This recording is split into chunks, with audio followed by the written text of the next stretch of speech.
Kalau kita menghadirkan kegelapan dalam kegelapan, kegelapan itu tidak akan pernah melawan kita. Tapi kalau kita menghadirkan cahaya dalam kegelapan, pasti ada perlawanan. Begitu mereka itu membawa ajaran terang, pencerahan, sumber cahaya, pasti ada perlawanan. Kita belajar agama itu udah kejauhan. Yang asli dianggap asing, yang palsu dibela habis-habisan. Kalau ada orang cerita Allah menurut pikirannya dianggap benar, yang nyata dalam diri kita, mewujud sebagai sang hidup pada diri kita. Nafas kita sendiri tidak kita sadari. Bismillahirrahmanirrahim. Assalamualaikum warahmatullahi wabarakatuh. Salam sejahtera untuk kita semua. Om Swastiastu, Namo Buddhaya, salam kebajikan, Sampurasun. Rahayu Sagung Dumadi, semoga seluruh makhluk hidup di semesta ini, baik yang kelihatan maupun yang tidak kelihatan, di setiap ruang dan waktu, di semua tingkatan, senantiasa hidup berbahagia. Semoga kita semuanya selalu menjadi sumber cinta, sumber sukacita, sumber kesejahteraan, sumber kedamaian bagi semua makhluk dimanapun mereka berada. Orang-orang yang berkesadaran, kemanapun dia pergi, kehadirannya itu pasti dirindukan oleh semua makhluk. Baik yang kelihatan maupun yang tidak kelihatan. Karena orang yang berkesadaran di dalamnya sudah menjadi energi, sudah menjadi vibrasi. Karena begitu kita mengubah diri dari materi menjadi energi, maka kita menjadi terhubung. Dalam dimensi materi, semua materi itu terpisah. Tapi begitu kita memasuki dimensi energi, maka kita menjadi terhubung. Terutama yang terhubung adalah rasa kita. Sehingga kita itu diberi kecerdasan untuk bisa merasakan apa yang orang lain rasakan. Sehingga dari situlah muncul yang namanya kepedulian. Itulah ciri orang yang sudah menjadi sumber cinta, sumber sukacita. Semoga kita bisa menjadi seperti itu. Segala puji hanya milik Allah, sang kehadiran, sang keberadaan. Dia dekat bersama kita, selalu membersamai kita. Bahkan sekarang pun kita bersama dia.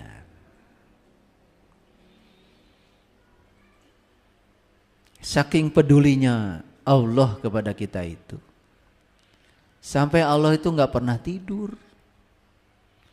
Ngantuk saja Allah itu gak pernah.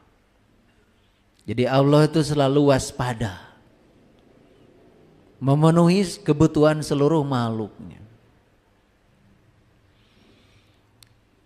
Kita sering baca ayat kursi. Allahu la ilaha illa huwal hayyul qayyum.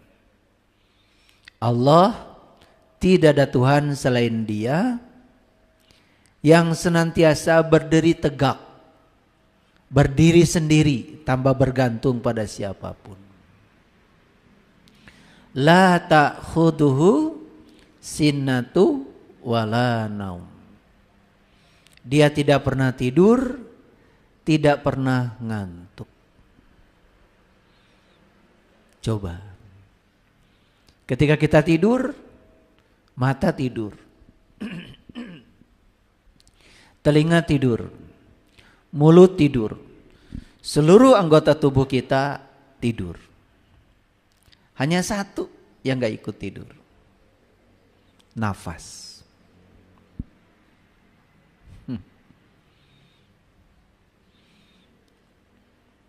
Jadi siapa napas itu? Bukannya itu yang disebut dengan la ta'khuduhu sinnatu wala naum. Kita belajar agama tuh udah kejauhan.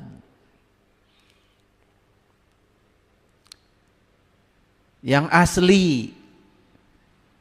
dianggap asing, yang palsu dibela habis-habisan.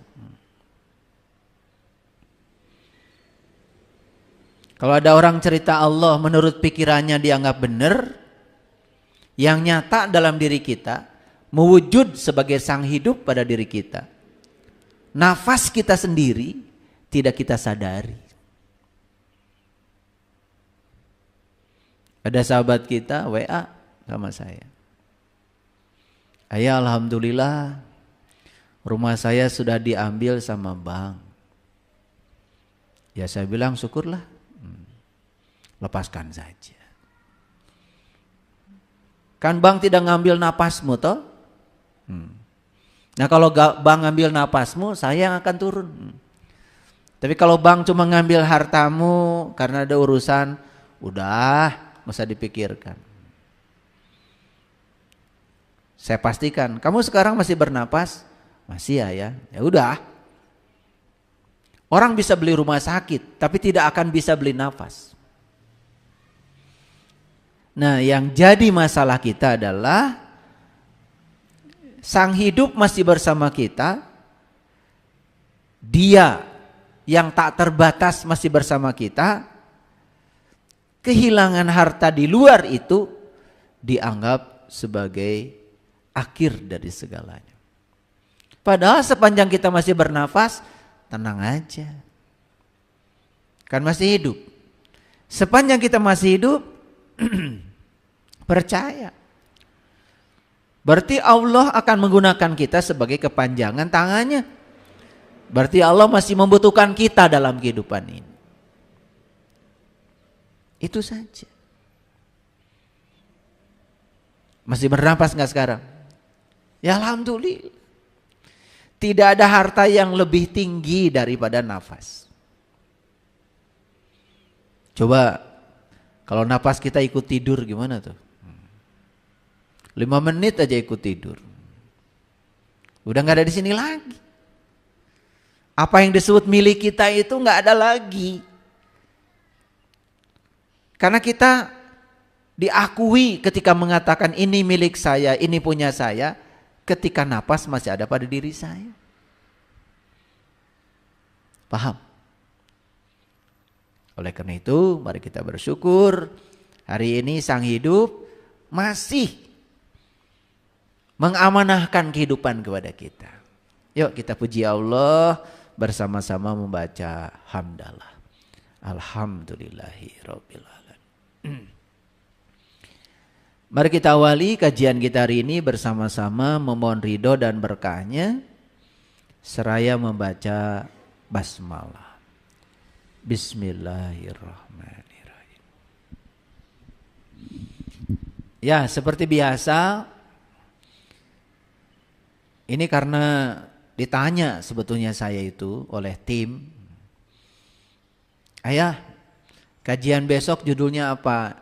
Ya udah, saya mikir sebentar. Ya keluarnya ini. Ya keluarnya ini. Jadi hari ini kajian kita kebahagiaan bukanlah imbalan dari kebajikan. Agak berat mungkin ya judul ini, tapi kita akan coba pelan-pelan masuk ke dalam sehingga kita dapat intisari dari judul ini. Dan saya selalu percaya kalau kita bicara ini di sini saat ini bersama orang-orang yang dihadirkan di sini, saya percaya bahwa apa yang dibicarakan ini pasti yang kita butuhkan. Pasti itu. Tidak bisa disangkal, itu sudah hukum alam. Jadi kebahagiaan bukanlah imbalan dari kebajikan. Nah, apa sesungguhnya pesan semesta dari judul ini?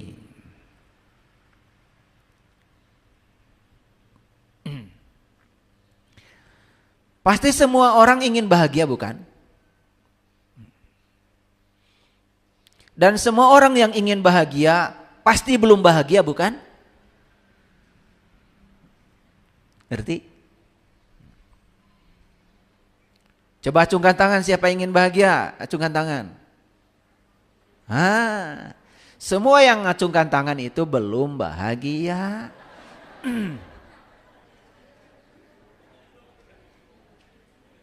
Ya baru ingin kan? Nah pertanyaannya dari saya, terus kapan mau bahagianya? Itu masalah kita. Bahagia itu jadi angan-angan. Seakan-akan bahagia itu besok, lusa. Karena otak kita ini sudah rusak dari kecil. Kalau saya punya rumah bagus, pasti saya bahagia. Jadi untuk bahagia itu harus nunggu rumahnya bagus. Kan ada pertanyaan tuh, bagaimana kalau sampai mati rumahnya gak bagus-bagus? Berarti kan dia mati dalam keadaan tidak bahagia.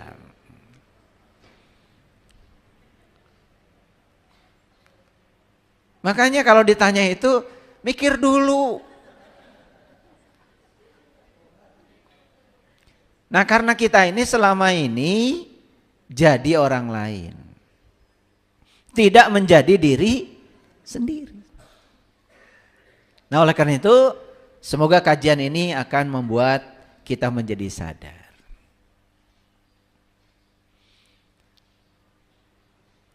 Untuk menjadi pembahagia nih, pembahagia itu berarti orang-orang yang bisa menjadi sumber kebahagiaan bagi orang lain. Ternyata harus melewati jalan-jalan ketidakbahagiaan.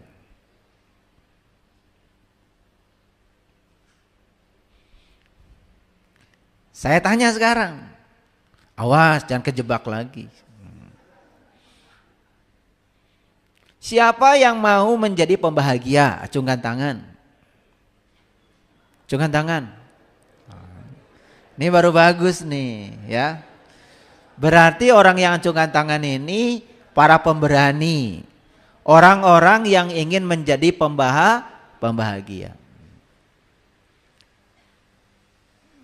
Nah ada pertanyaan yang kedua nih dari saya. Untuk yang acung tangan tadi. Siap gak melewati jalan-jalan ketidakbahagiaan? Bagus. Jadi jangan bermimpi kita bisa memperbaiki mobil orang kalau kita belum pernah punya pengalaman memperbaiki mobil sendiri yang mogok-mogokan. Saya pernah merasakan tuh sama istri saya, sama keluarga. Sudah gagah mau piknik, pokoknya segala dibawa, kasur, timbal, segala macam. Baru jalan sebentar, mogok mobilnya. Jadi saya pernah berada pada posisi beli mobil itu ya mogok-mogokan. Tapi karena saya berbaik sangka kepada Allah, saya yakin Allah punya maksud dengan saya. Ternyata saya disuruh supaya saya kreatif sehingga saya bisa memperbaiki mobil. Gara-gara saya punya mobil mogok-mogokan itulah saya pernah punya bengkel, usaha bengkel dan maju luar biasa. Dan saya tidak mungkin punya usaha bengkel kalau saya tidak pernah melewati jalan itu. Rupanya Allah punya rencana hebat buat saya.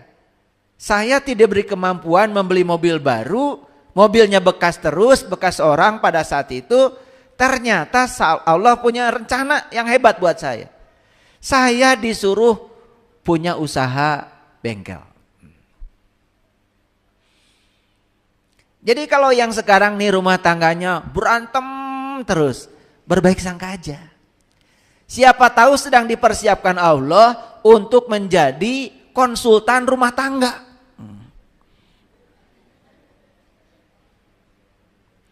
Kalau berantemnya berakhir, maksud saya. Tapi bukan berakhir di pengadilan. berakhir di rumah dengan kesadaran. Sehingga konflik itu disadari. Oh, ternyata sumber konfliknya bukan di pasangan saya, tapi sumber konfliknya adalah di diri saya. Masing-masing mengubah dirinya sehingga semua konflik itu diredam dan kemudian bisa memasuki fase kehidupan baru. Nah, ketika sudah sampai di situ, kan ditanya tuh sama orang yang sedang konflik, kok kamu bisa begitu? Rumah tangganya sekian puluh tahun semakin bahagia gitu. Oh, saya pernah punya pengalaman. Dulu begini, cuman kami belajar dari penderitaan itu. Dan kami keluar dari situ. Dan kami menemukan mutiaranya. Ternyata berumah tangga tujuan utamanya adalah latihan menerima dan menghargai perbedaan. Saya tidak memaksakan pasangan saya harus seperti yang saya mau. Tapi saya paksakan diri saya untuk bisa menerima pasangan saya apa adanya. Setelah itu kedamaian datang kepada kami. Oh, jadi konsultan.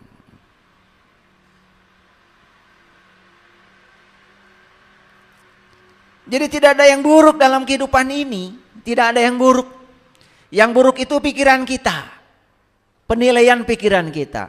Semua baik-baik saja kalau kita bisa menerima pesan-pesan semesta lewat semua peristiwa yang dihadirkan dalam kehidupan kita. Paham? Jadi untuk menjadi pembahagia ternyata harus melewati jalan-jalan ketidakbahagiaan. Gak mungkin saya bisa cerita di sini, ya, bisa menjadi pembicara seperti ini kalau saya juga tidak punya pengalaman dan saya juga melewati jalan-jalan itu. Udah kenyang dengan jalan itu. Tetapi tidak ada yang buruk. Ternyata semua jalan itu adalah jalan saya yang tidak bisa dilewati hanya oleh saya sendiri.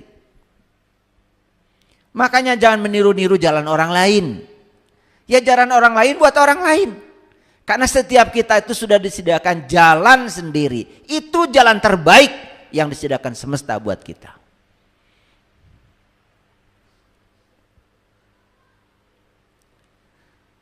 Saya mau nanya, jujur ya.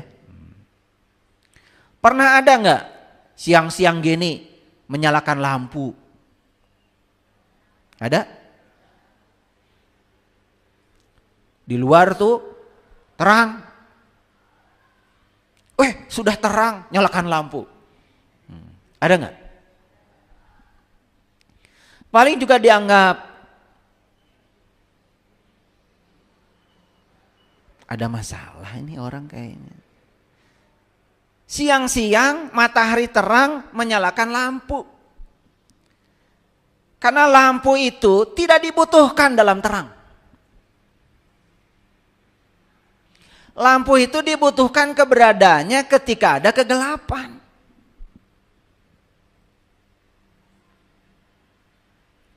Sekarang saya mau nanya lagi. Ini banyak pertanyaan nih hari ini. Gak tahu, pokoknya saya hari ini pengen nanya aja. Siapa yang ingin jadi sumber cahaya? Acungkan tangan. Sedikit ya. Jadi sumber cahaya gak mau?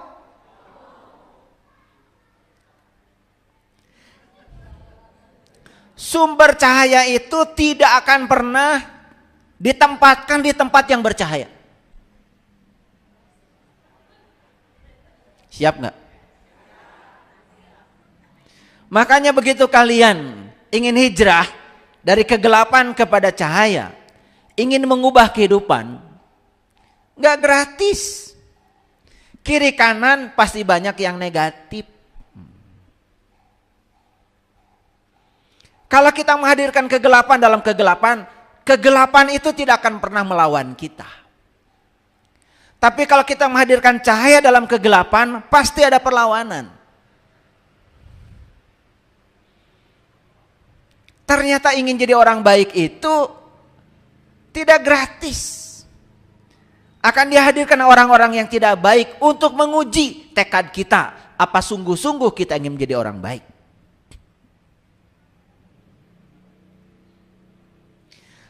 Jadi begitu kita bertekad untuk menjadi sumber cahaya, maka kita akan ditempatkan di tempat kegelapan. Dan semua lampu dikelilingi oleh kegelapan. Karena memang lampu dibutuhkan di tempat gelap. Tempat terang tidak perlu lampu. Paham? Jadi siap jadi sumber cahaya? Siap diselimuti oleh kegelapan? Takdirnya sumber cahaya pasti akan diselimuti oleh kegelapan. Tidak ada nabi dan rasul yang perjuangannya mudah. Begitu mereka itu membawa ajaran terang, pencerahan, sumber cahaya, pasti ada perlawanan. Dan tidak ada nabi dan rasul yang dilahirkan di tempat terang. Mereka semua diutus oleh semesta di tempat yang penuh dengan kegelapan. Jadi hukum alamnya sederhana. Kalau kita ingin menjadi sumber cahaya, siap-siap dikelilingi oleh kegelapan. Lalu ada pertanyaan, mengapa saya diselimuti kegelapan? Pertanyaan itu dijawab sederhana. Kegelapan itu dihadirkan untuk tahu berapa kuat intensitas cahaya kita. Makanya kalau kita beli lampu kan ada tulisannya itu. Tulisannya itu 40 watt, 60 watt, 80 watt. Nah watt itu bahasa fisika, nama orang fisika. Jadi watt itu artinya joule per detik. Satuan energi itu joule. Jadi kalau lampu 40 watt artinya dalam 1 detik lampu itu perlu energi 40 joule.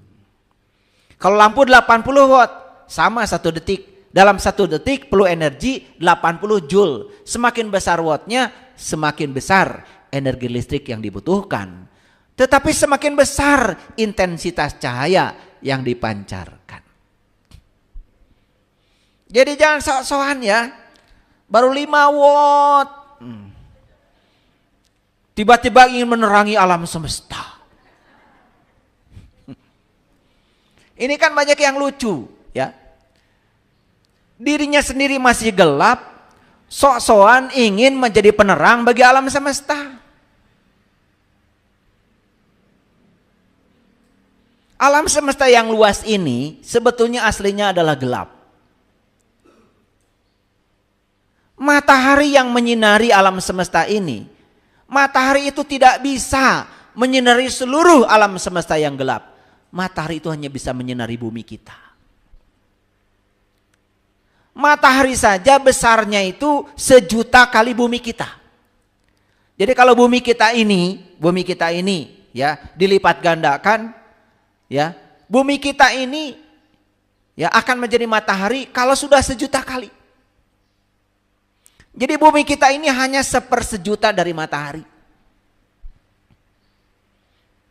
Nah matahari yang 1.000.000 kali dari bumi itu pun cahayanya baru cukup buat bumi. Tidak cukup menerangi seluruh alam semesta yang tanpa batas. Makanya disitulah pentingnya kita ilmu tahu diri. Jadi kalau masih buta jangan di depan. Tidak ada di perempatan itu pengemis yang buta di depan, gak ada. Yang buta ya di belakang. Yang meleknya di depan. Betul nggak? Ada nggak pengemis buta dua-duanya? Gak ada. Ada nggak pengemis yang butanya di depan, yang meleknya di belakang? Gak ada. Yang ada itu yang meleknya di depan, yang butanya di belakang. Itu pelajaran. Kalau masih buta di belakang. Ini buta di depan. sok-sok ngatur lagi. Kalau ingin bahagia gini loh caranya. Padahal dia sendiri belum bahagia. Masih ada konflik dengan dirinya sendiri. Bagaimana bisa menjadi pembahagia? Sekali lagi pertanyaan saya. Mau jadi lampu? Mau jadi sumber cahaya? Oke. Bersiap-siaplah dikelilingi oleh kegelapan. Nih saya kasih tahu. Begitu kalian bertekad saya ingin jadi orang sabar. Bersiap-siaplah dikelilingi oleh orang-orang yang tidak sabar. Saya ingin jadi orang baik. Bersiap-siaplah akan dikelilingi oleh orang-orang yang tidak baik. Ternyata mereka-mereka itulah sesungguhnya sarana untuk mengantarkan hajat dan niat kita. Jadi jangan bermimpi jadi orang baik kalau baru baik sama orang yang baik sama kita. Jangan bermimpi jadi orang sabar kalau kita baru sabar sama orang yang sudah sabar kepada kita. Itu semua ilusi. Paham? Pelan-pelan nih ngajinya. Seperti biasa, ini masih 5 km per jam. Belum naik nih, belum naik. Biasa pemanasan dulu. Karena apa? Otak manusia itu perlu warming up. Jadi manusia itu perlu ada pemanasan dulu tuh otaknya. Makanya ini masih pemanasan tuh. Belum masuk pada inti pembicaraan kita. Udah mulai hangat sekarang? Nah, makanya ngaji dengan saya syaratnya cuma satu, mikir. Ya, mikir. Karena ngaji ini meniti ke dalam, bukan meniti keluar. Ngaji ini bukan menghujat orang, bukan menilai orang, bukan merendahkan orang. Tetapi kita sedang membenahi diri kita ke dalam. Ngaji ini murni sedang belajar meniti ke dalam diri supaya kita bisa jujur pada diri kita sendiri. Karena masalah besar kita bukan orang lain. Masalah besar diri kita adalah diri kita sendiri. Jadi tujuan terang itu adalah untuk berada dalam kegelapan. Paham ya? Begitu ada lampu yang mati, pasti kita akan merasa gelap, bukan? Pasti akan beli lampu supaya terang. Jadi tujuan terang itu jelas. Bukan untuk dihadirkan di tempat terang. Tujuan terang adalah dihadirkan di tempat gelap. Nih saya kasih tahu, ada yang ngeluh sama saya. Ayah, kenapa ya? Selama hidup ini saya kok jadi tulang punggung. Orang tua saya, tanggungan saya. Saudara-saudara saya, tanggungan saya. Bahkan tetangga-tetangga yang tidak mampu, kalau ada kesulitan pasti ke saya. Harusnya bahagia. Berarti Anda sedang dipersiapkan jadi lampu. Kalau kita percaya kepada Allah dan kita bisa menerima semua itu apa adanya, maka Allah akan bilang, urusan kebutuhan dan tanggungan semua yang menjadi tanggung jawabmu itu urusanku. Yang penting kamu yakin saja kepadaku. Tapi kita sering tidak yakin karena ada masalah, ada konflik kita dengan diri kita sendiri. Betul? Itulah pikiran. Jadi kesimpulannya, kalau kita ingin terang, bersiaplah dikelilingi oleh kegelapan. Paham ya? Oke. Nah kan judulnya, kebahagiaan itu bukanlah imbalan dari melakukan kebajikan. Karena sesungguhnya kebahagiaan itu pada dasarnya adalah kebajikan. Atau kebajikan itu sendiri sebutnya adalah kebahagiaan. Jadi tidak seri, tetapi itu sudah simultan, sudah ada secara bersama-sama. Oleh karena itu, saya meminjam kata-kata cerdas dari seorang yang sangat hebat, namanya Warren Buffett. Dia adalah pengusaha Amerika yang sangat terkenal. Dia mengatakan kalau ingin bahagia cukup memiliki 4 kata saja. Kata yang pertama, do. Kata yang kedua, what. Kata yang ketiga, you. Kata yang keempat, love. Jadi bahagia itu terletak pada 4 kata saja katanya. Do what you love. Artinya, lakukan apa yang kamu suka. Apa? Lakukan apa yang kamu suka. Nah, ini sudah saya jelaskan ya di kajian sebelumnya. Ya, melakukan yang disukai saja tidak cukup ternyata. Apakah yang disukai dibutuhkan oleh semesta atau tidak? Apa yang disukai itu memberikan feedback kepada kita sehingga melakukan yang disukai itu menjadi pekerjaan bagi kita? Apakah melakukan yang disukai itu bisa menjadi profesi bagi kita? Kan itu masalahnya.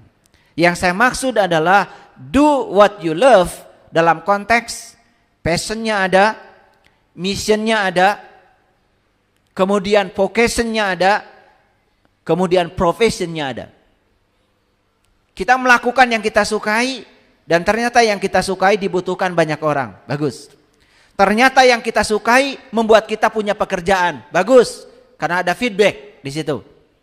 Ada hadiah yang kita raih. Melakukan yang kita sukai ternyata membuat kita menjadi ahli di bidang yang kita sukai.